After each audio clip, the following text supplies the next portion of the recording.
Welcome back. I want to talk to you about something that I don't think you're going to hear from a lot of other people.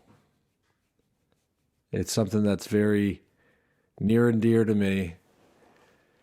And I don't have prepared notes. I just want to have a conversation with you. Be grateful. Don't take any of this for granted.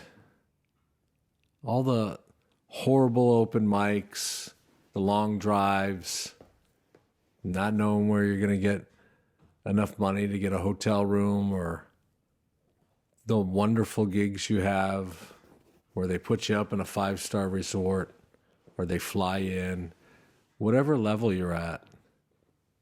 Don't take it for granted, because it all could just disappear like that. It happened to me. I was on the road for 2.5 to 3 years, and I decided to move into writing when I was in LA. A few years later, I called a few of those clubs just to go out for a week. I wanted a vacation. They forgot about me. I wasn't in the mix anymore. Same could happen with anything you're doing with comedy. When I was writing, I was so lucky that I wrote at the beginning of TV shows and they were successful, because I was gainfully employed as a TV writer for pretty much all 13 years that I was out in LA. But that stuff starts to go away too. I remember when I was working on the Best Damn Sports Show period, I was not only writing, but I appeared on the show probably 80 to 100 times in sketches. It was so routine. I wasn't thinking that, oh my gosh, this is my last sketch I'm ever going to do, or this is the last joke I'm ever going to write for this show. You don't know what's going to happen. You could get sick like I did. You could develop a rare balance disorder and it totally upends your life and you have to readjust what your dreams are. Or you could die. Or and stick with me here, because this is a crazy idea. The entire country and world could shut down because of a global pandemic. Remember back to that time when you couldn't just go down to the local open mic and get that amazing feeling of going on stage and performing. All the gigs that were canceled, everything that was put on hold.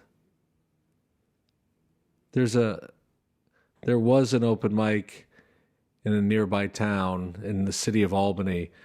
It was at the Madison Theater.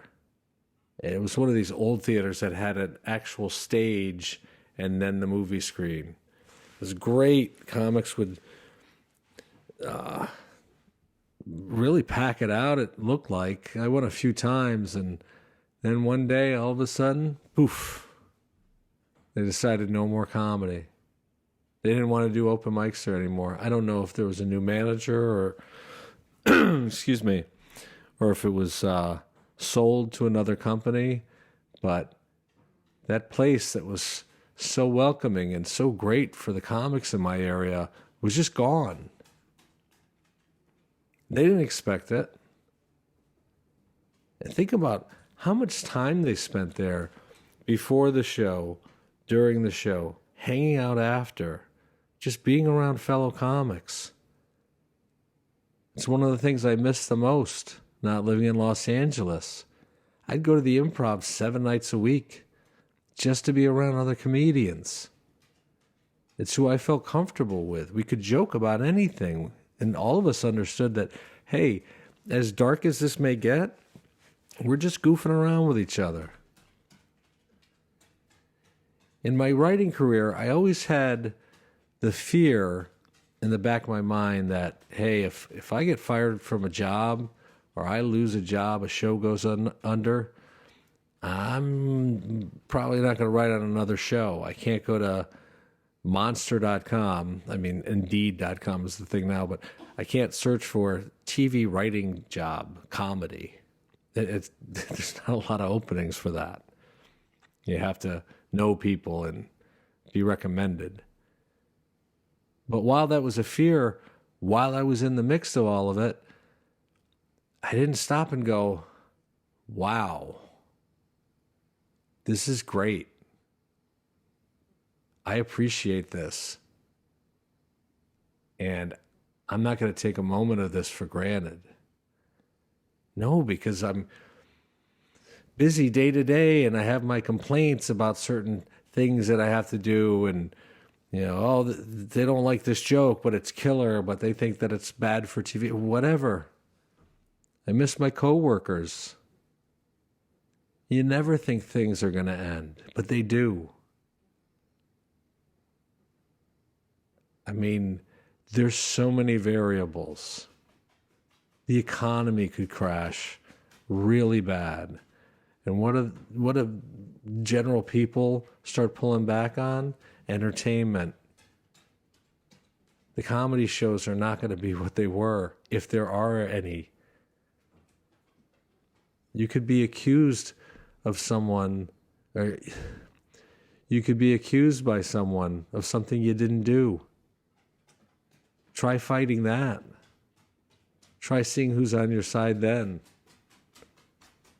All of a sudden, boom, it's all gone. What I'm trying to say is there's a lot of things that could take away what you love so much. So cherish it while you have it. Create your own opportunities so that you're in control, so that you get a say in if it keeps going or not. But every time you get on that stage, it's a gift. That's why I want you to be prepared. That's why I want you to do your best. And sometimes doing your best is working on new material. A lot of times that's your best. You don't have, I'm not saying go out and kill every time. Do what the focus is, but really focus on those 4 jokes out of the 10 you wrote that day, or whatever it is for you. And have the time of your life. That's why I may have said this in another video, but I want to say it again. When comics tell you, just go up there and have fun, they mean it literally. It's not just a throwaway line. You're going up to entertain people. Entertain yourself. Don't freak out if you mess up a joke. Laugh about it. Or make a bit out of it. Put the mic stand on the stool. Go back and start yelling into the ceiling. I can't believe I screwed this up. Everyone was right about me. I'm a fraud. I knew I would do this. I wanted so badly to just hit this perfectly because there's a beautiful girl here tonight, and I know that we're meant for each other. But I had to screw it up by not doing things perfectly, and now it's ruined and my life is ruined, whatever it is. Just make the most of every opportunity. Do your best. I'm going to play a clip for you now of what I consider the greatest quarterback of all time, Tom Brady, talking about how he only had limited reps. And that's the thing for you too. If you only have one show a week, make the best out of that show that you can. One of the worst things to ever hear comics say is when they go on stage, they go, all right, what do you guys want to talk about? I always want to raise my hand and go, I want to talk about your lack of preparation, you not taking this seriously, me giving you my full attention and you putting it back on me to try to give you premises. I don't do that because I'm not a dickhead. But please don't ever let me catch you doing that. So I'm going to play that clip. I want to let you know that two things. Somebody in that guy Richard that I talked about in the previous video, Richard Hamler, it's probably a cowboy hat, but it's a flat brim, and it's not like the Texan cowboy hat that I usually see. He suggested this. I did some more research. There's a little button down there in one of these corners now that tells you to subscribe. I'm not telling you. I'm just putting that there. But the reason why I want this channel to grow, outside of the obvious reasons of I want to be a multimillionaire helping people, it's because I want to get to their threshold where I can do live streams and answer questions directly that you have. I do that in every comment. Sometimes the filtration system, it doesn't show me every comment, so I have to physically go into each video, and then I'm worried about playing the video and then stopping it and not watching it all the way through because of the runtime, and I'm letting some of that stuff go because ultimately it doesn't matter. And I answer people's questions in the 2 Discord servers, but I want the viewer to be able to interact with me. And I don't know if it's 500 or 1,000 subscribers, but that's my goal right now. I want to do that. And eventually I'm going to move on to interviewing comics and managers and agents. We'll see. I'm not a huge fan of them. Some are great, though. And yeah, I have a lot of plans for this channel. So I hope you come along for the ride. I know that's cliche. I can't believe I just said it.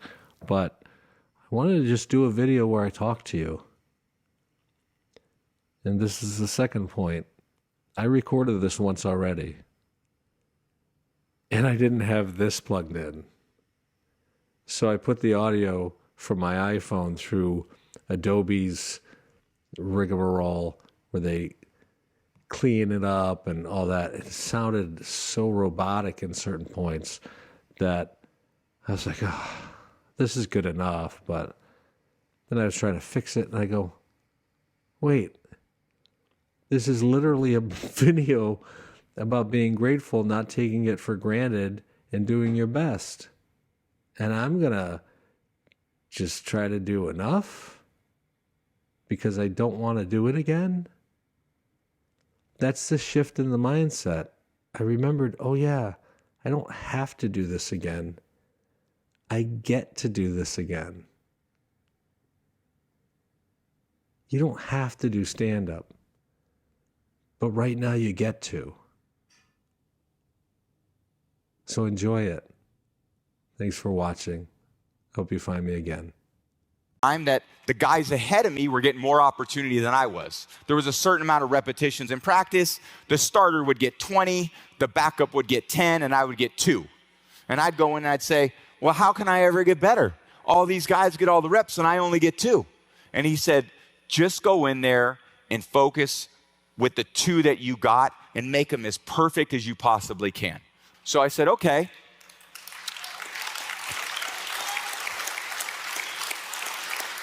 So that's what I did. They'd put me in for those 2. Man, I'd sprint in there like it was Super Bowl 49. Let's go, boys. Here we go. What play we got?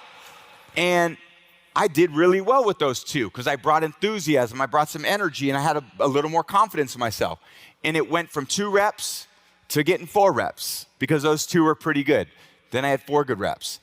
Then I got 10 good reps.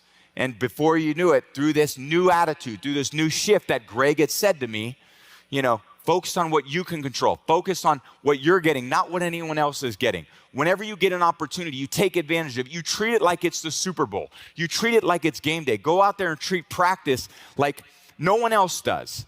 And I did that every single day.